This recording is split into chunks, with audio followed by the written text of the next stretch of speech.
Trump പണി നിർത്തിപ്പോയെന്ന് Iran മാധ്യമങ്ങൾ. Trump productive ചർച്ചകൾക്ക് വേണ്ടിയിട്ടാണ് യുദ്ധം അവസാനിപ്പിച്ചത് അല്ലെങ്കിൽ താൽക്കാലിക വെടിനിർത്തിയത് എന്നൊക്കെ പറയുമ്പോൾ അങ്ങനെ പ്രൊഡക്റ്റീവ് ചർച്ചകളൊന്നും തങ്ങളുമായി നേരിട്ടൊന്നും നടത്തിയിട്ടില്ലെന്നും അത്തരത്തിലുള്ള ഒരു വിവരങ്ങളും തങ്ങൾക്കില്ലെന്നുമാണ് ഇറാൻ ഭരണകൂടം പറയുന്നത്. ഇനി ഒമാനികളോ തുർക്കികളോ ഈജിപ്റ്റോ അല്ലെങ്കിൽ ഏതെങ്കിലും രാജ്യങ്ങളോ ആശാനോട് ചർച്ച നടത്തിയിട്ടുണ്ടോ എന്നറിയില്ല. ആരെങ്കിലും ഒന്ന് ചർച്ചയ്ക്ക് വന്നിരുന്നെങ്കിലെന്ന് കഴിഞ്ഞ 2-3 ദിവസങ്ങളായി സാക്ഷാൽ ട്രംപ് മോഹിക്കുന്നുണ്ടത്രേ. വെറുതെ ഈ മോഹങ്ങൾ എന്നറിയുമ്പോഴും വെറുതെ മോഹിക്കുവാൻ മോഹം എന്ന് നമ്മുടെ ONV കുറുപ്പ് സാർ എഴുതിയതുപോലെയാണ് ട്രംപ് കഴിഞ്ഞ കുറേ ദിവസങ്ങളായി മോഹിക്കുന്നത്. കാരണം എവിടെയെങ്കിലും കൊണ്ടുവച്ച് മാന്യമായ ഒരു എക്സിറ്റ് ആവശ്യമാണ്. ആ എക്സിറ്റിന് യാതൊരുവിധമായ അവസരവും കൈവരുന്നുമില്ല.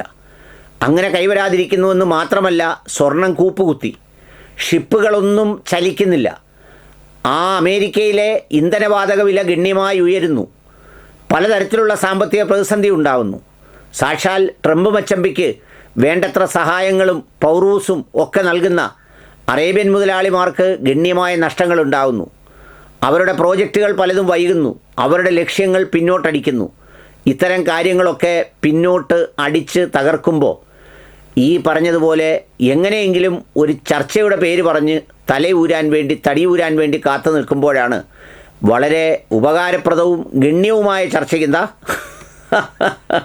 പ്രൊഡക്റ്റീവ് ടോക്സിന് വേണ്ടി പിന്മാറുന്നു എന്ന് പറഞ്ഞത്. പക്ഷേ ഇറാനിയൻ വാർത്താ ഏജൻസി പറയുന്നത് അങ്ങനെ ഒരു ടോക്കിനെക്കുറിച്ച് ഞങ്ങൾക്കറിയില്ലെന്നാണ്. എന്ന് മാത്രവുമല്ല, യഥാർത്ഥത്തിൽ ഇറാൻ ഈ ഘട്ടത്തിൽ ചെയ്യേണ്ടത് ഇത്രയുമൊക്കെ അടിച്ച് തകർത്ത സ്ഥിതിക്ക് ഇനി ഉപരോധം കൂടി പിൻവലിച്ചെങ്കിലേ യുദ്ധം നിർത്തൂ എന്ന നിലപാടും ഇറാൻ സ്വീകരിക്കേണ്ടതുണ്ട്.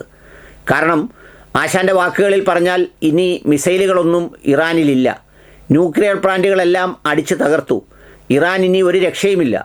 ഇനി അങ്ങനെ ഒരു രക്ഷയുമില്ലാത്ത സ്ഥിതിക്ക് പിന്നെ ഉപരോധത്തിൻ്റെ ആവശ്യമില്ലല്ലോ.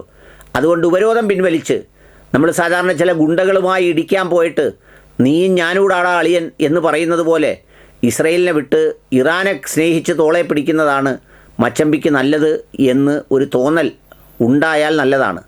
അതോടൊപ്പം അത് മിഡിൽ ഈസ്റ്റിലെ നമ്മുടെ ഭരണകൂടങ്ങൾക്കും ആ ഒരു ചിന്തയുണ്ടായാൽ സംഗതി കുറച്ചുകൂടി നല്ലതാണ്. ഇറാൻ്റെ പ്രതിരോധം സമാനതകളില്ലാത്ത പ്രതിരോധമായിരുന്നു. ഇറാൻ്റെ പ്രത്യാക്രമണം ഉജ്ജ്വലങ്ങളായ പ്രത്യാക്രമണങ്ങളായിരുന്നു. അങ്ങനെയാണ് ഈ യുദ്ധം ഇവിടെ തൽക്കാലത്തേക്ക് നിർത്തിവെച്ചതും ചർച്ച നടക്കുന്നു എന്ന് പറഞ്ഞത്.